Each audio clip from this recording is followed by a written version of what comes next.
ബോധവൽക്കരണം നടത്തേണ്ടിയിട്ടാണ് പൊതുജനങ്ങൾക്കുള്ള ട്രാഫിക് ബോധവൽക്കരണം.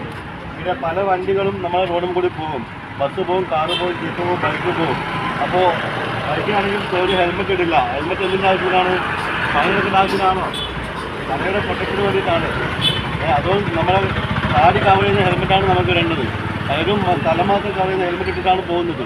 അങ്ങനെയല്ല വേണ്ടത്. താടി കവർ ചെയ്യുന്ന ഹെൽമെറ്റ് ഇട്ട് പോകണം. അത് ജനങ്ങൾക്ക് പറഞ്ഞു കൊടുക്കണം.